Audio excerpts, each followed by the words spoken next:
Welcome to the Lifework podcast. We are joined again today by Coach John Mayberry. And when we last concluded our previous podcast, I think we had you hanging in your early years here at Williams. But I want to back up a little bit because I want to hear how you wound up getting here, because you graduate Hot Springs High School, you go to a community college there in the area, you're a gym rat, you're getting a degree. Did you get an associate's degree? You didn't finish, you just transferred it all here. How did you get here? Well, my plan was to originally, my plan, not the Lord's plan, my plan was to go to North Texas, to UNT. And I really wanted to try out and play soccer at UNT.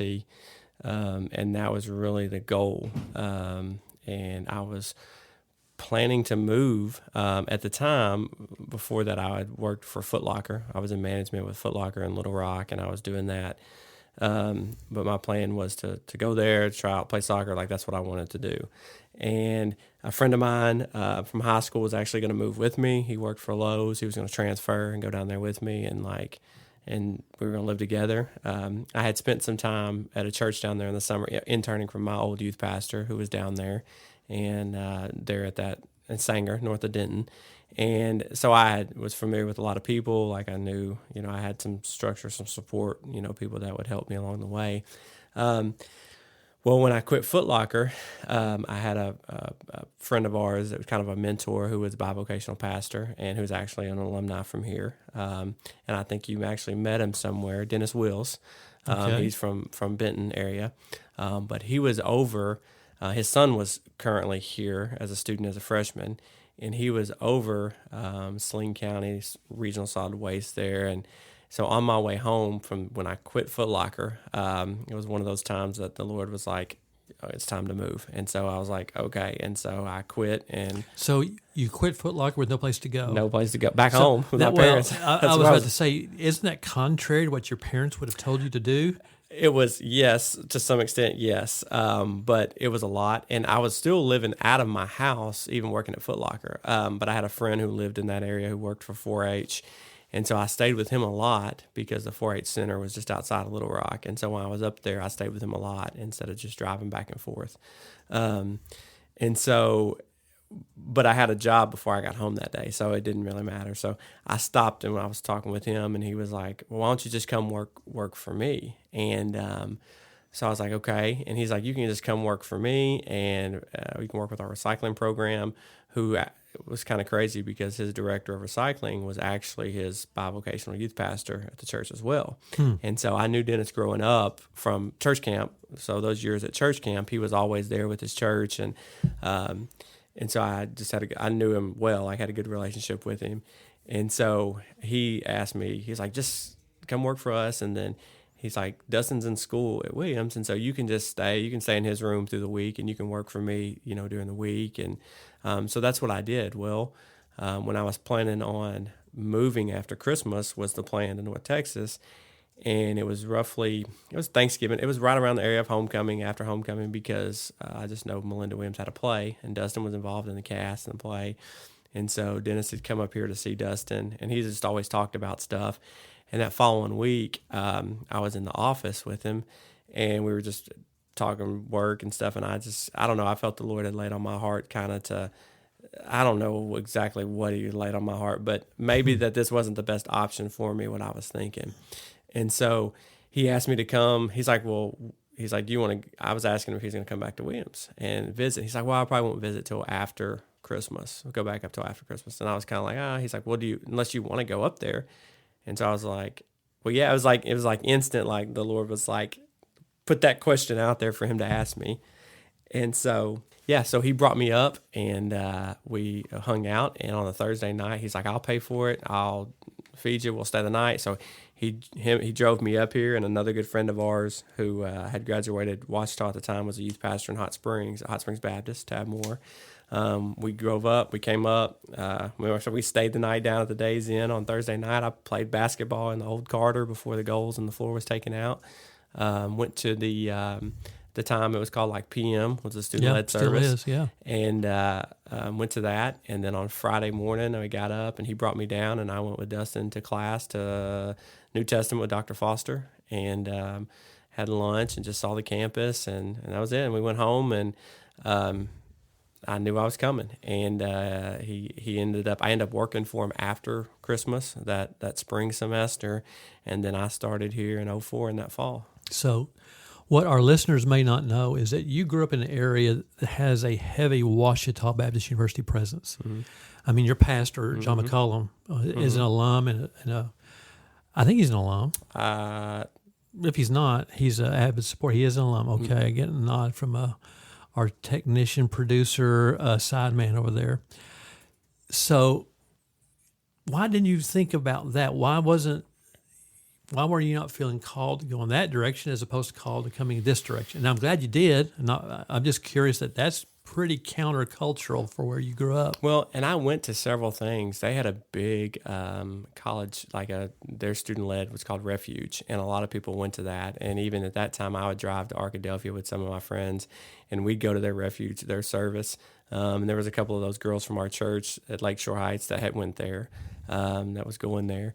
I really think when I just started looking at the financial side of it when I was at that time, and I knew that it was more expensive, and I really didn't know anything about Williams until Dustin attended, and then I started hearing a lot of stuff. And the crazy thing is, when it came out, then the next thing I know, there's like 20 people in my church that were like, "Oh, I went there," and these are some senior adults who, "I went there when it was Southern. I went there when, it was 2 year, and me and Mr. King, we met there, and we got married." And it was just crazy how many people in my life at the time who went there. And so there was a stint there that I was working and doing some stuff for Hot Springs Baptist at the time with Tad, and just as some part-time stuff. Well, and at that time, Miss Williams was still there, and I can remember I was helping with some of the janitorial service and doing some stuff as an extra job, and they were trying to help me and just prepare and get ready. And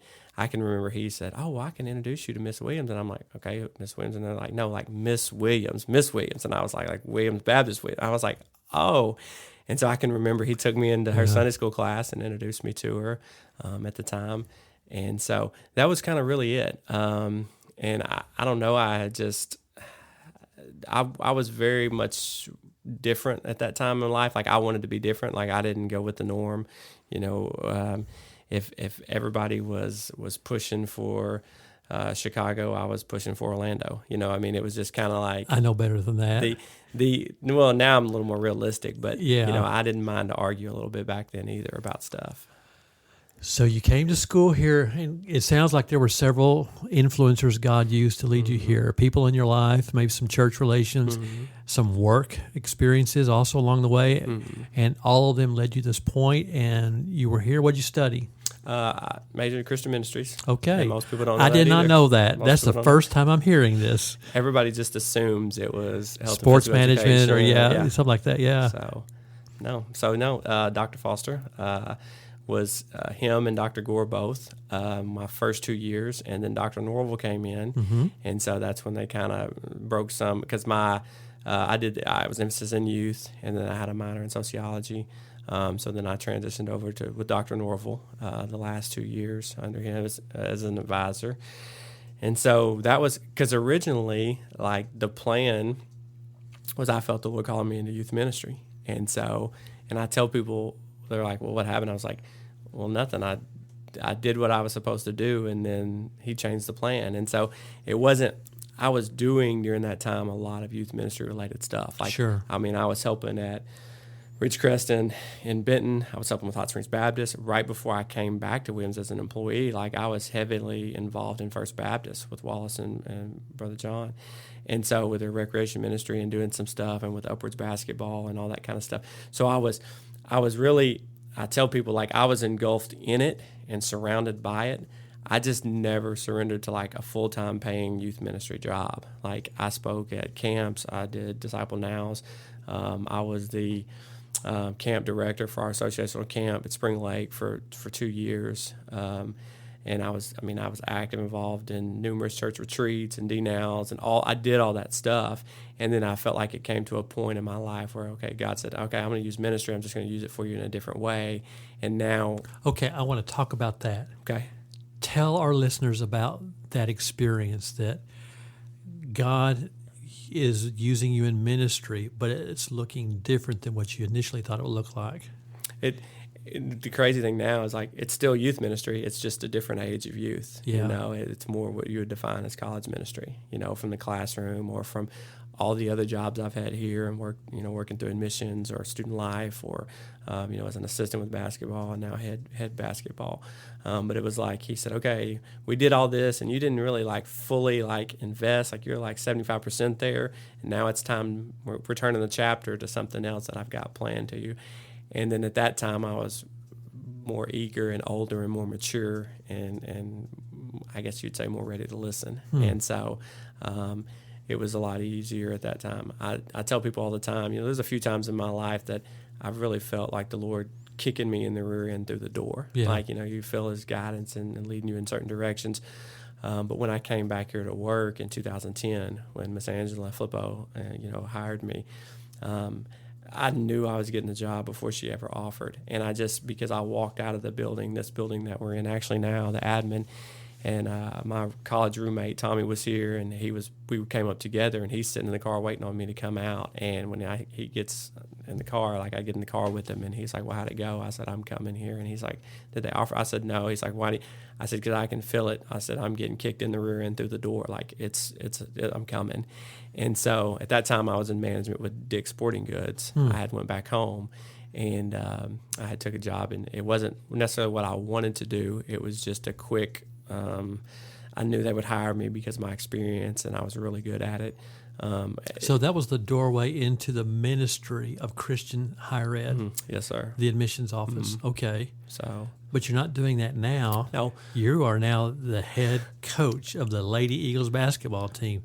So where in this journey did that pivot occur? So after my first year, some of that history, we had a lot of student assistants with some of those programs.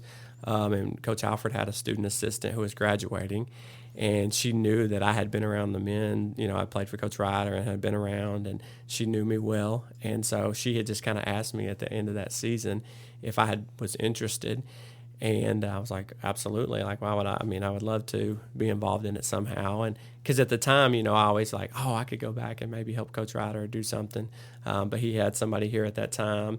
And, at that time, he was one of the first full-time assistants. He was doing some other stuff. Andrew Watson, he was doing some other stuff. He was working in admissions. Matter of fact, I guess I kind of got his job because he had transitioned out. So Andrew was the assistant basketball coach? He transitioned out to sports information director. I did not know this about Andrew. Assistant basketball. What's crazy, the stuff I'm learning through this podcast.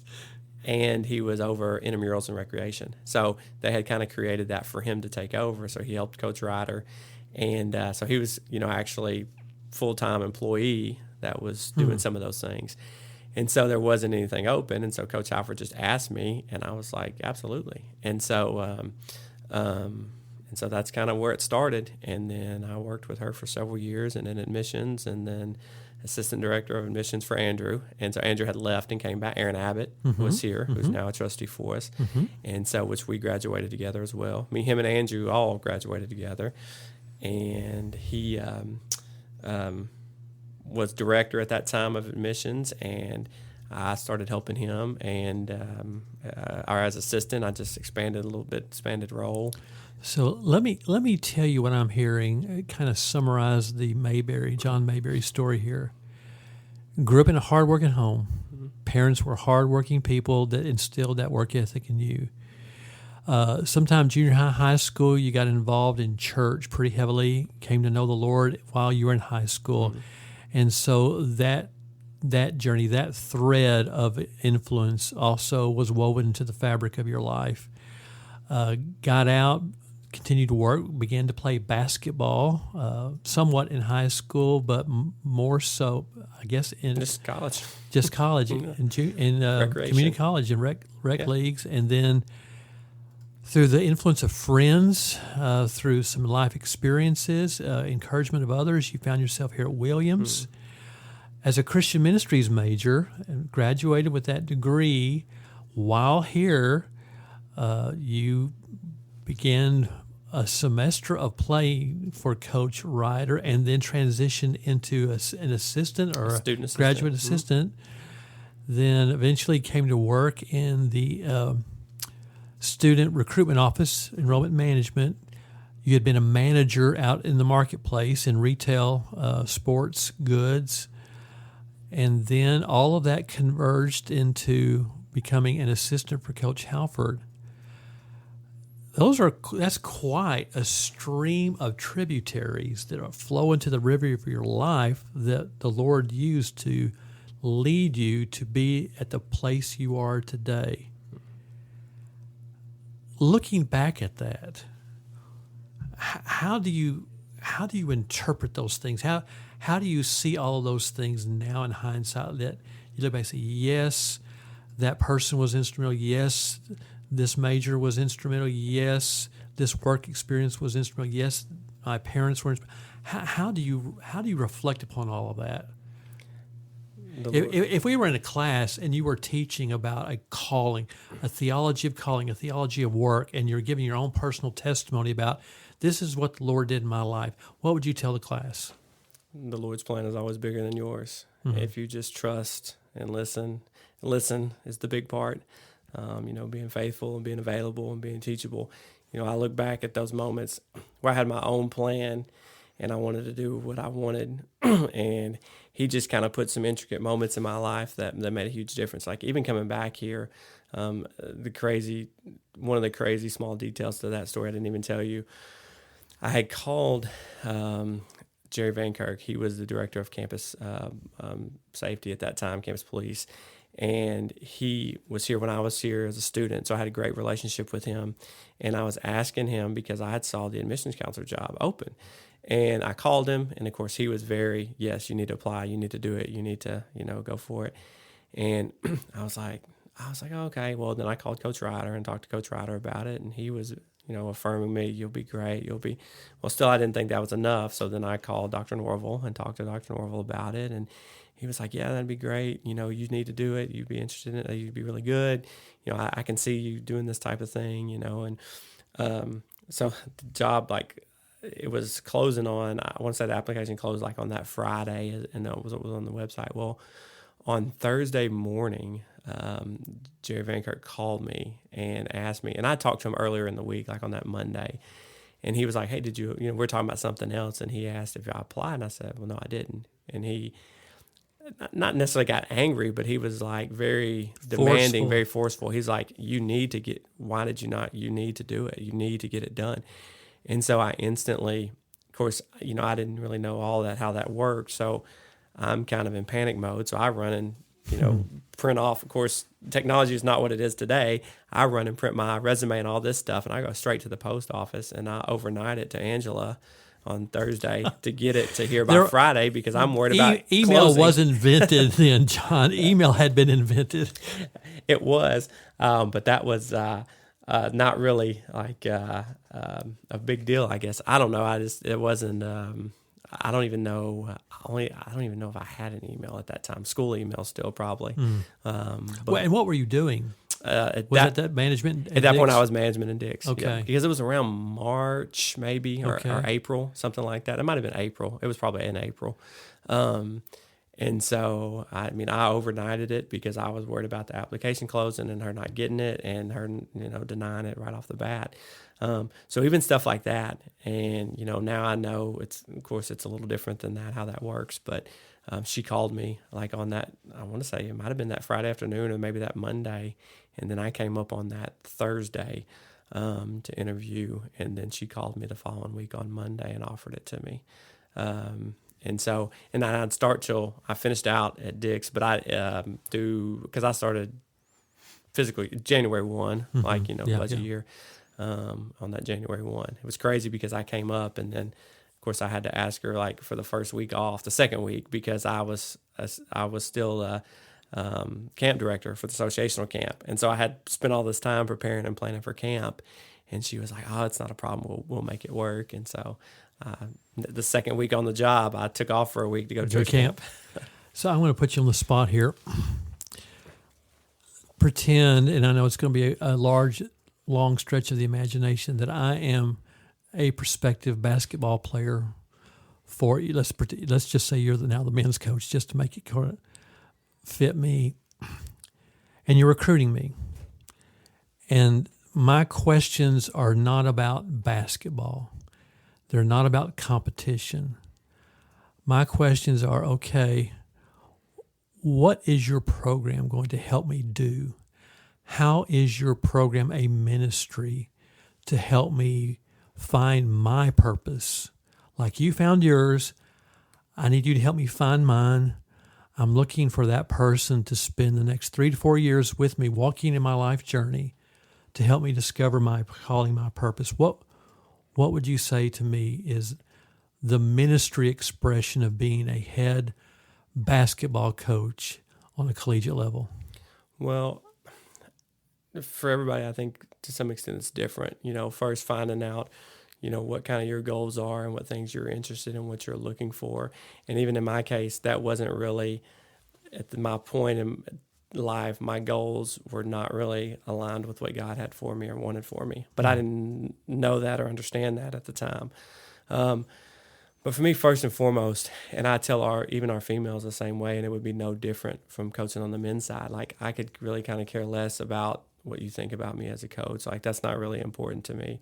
I don't necessarily we're going to win. Like, we're not going to win them all, but we're going to win. Like, because we do things the right way, or what I think is the right way, as far as putting the Lord first in what we're doing and what I'm doing, more than even what they're doing as players. But for me, and so, I think He just blesses those things. But for me, it's more important, and for you in your case, at this conversation, I would tell you that it's more important for you to see me as a spouse, and for you to see me as a father, and for you to see those qualities and those characteristics in me as a Christian man and as a believer first.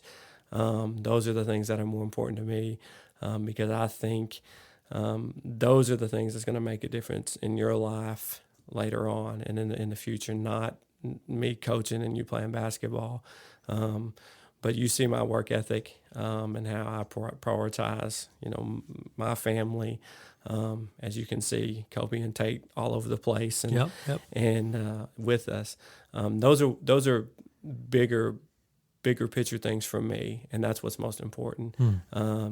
Because I think if you can get that from me, and you can apply that into your own life and your own relationships now, then the basketball part of it's easy. Like, that's not hard. I can create ways for you to score and show you how to play defense, and again, just being realistic and knowing, again, we're going to win, but we're not going to win them all. Like, you're never going to win them all. Even the best in the world don't win them all. And so, approaching it from that standpoint, and having discipline in those things, and those things of, being a man of integrity and of character and of work ethic and value. If you can do all that, then the wins are going to come. Like, that doesn't really matter. So from that standpoint, maybe I answered your question, but I tell the girls the same thing. Just in their case, it's more of I'm telling them for their future spouse, and for the future, dad of their children, like things that they're looking for, and they see those qualities in me first, before they see the things on the coaching side of it. And I'm very, and I would tell you I'll tell any other recruit the same thing. When we start the season every year, I tell them, I'm going to make way more mistakes than you'll ever make in basketball. But I'm not afraid to tell you I'm wrong and I've messed up and I've made a mistake. But I'm also going to tell you, hey, let's fix it. Let me fix it and get back on track and assess myself so we can all get back on track. I'm not afraid to own up to those things. Just being transparent with them. Yeah. I told a young lady this morning that I think on the basketball side, the relationship standpoint is a little different than on the guys. Guys will play hard just because of their pride and their ego and things like that. And where girls are a little different. Like, they want to know that they're loved and they're cared about, and that, you've put your hand on them and you've cried with them and you've done those things. And then it's easy for them to want to run through the wall and do the things right on the basketball court. But you got to do the other stuff first before that stuff comes. Yeah. So again, just those type of things from me. Good. And I hope that answers your question. It did. So glad you're here. So glad the Lord led you back to your alma mater. John, you're doing a great job, and we're proud of you. And we're looking forward to seeing how the Lord continues to use you in the ministry of being a coach at Williams Baptist University. Thank you for joining us today. Can I tell you one thing before you get off? You sure can. I'll tell you something that's been, I think, in the last several years that's made the biggest difference. And this is something that we kind of take for granted, I think, as believers. We talk about praying without ceasing and doing some of those things. But I think the biggest thing especially in the last 5 years, is praying specifically for God to bring me the basketball players that He wants me to have, not who I want, not who can shoot 40 or 50% from the field or shoots the highest percentage. And I think a lot of times if some of our people would do that more in our vocational settings and our work settings and who we are, then we'd find the right fit a lot more. And so things would be a lot better. That's a good place to end it, and a great word. Thank you for that encouragement and that exhortation.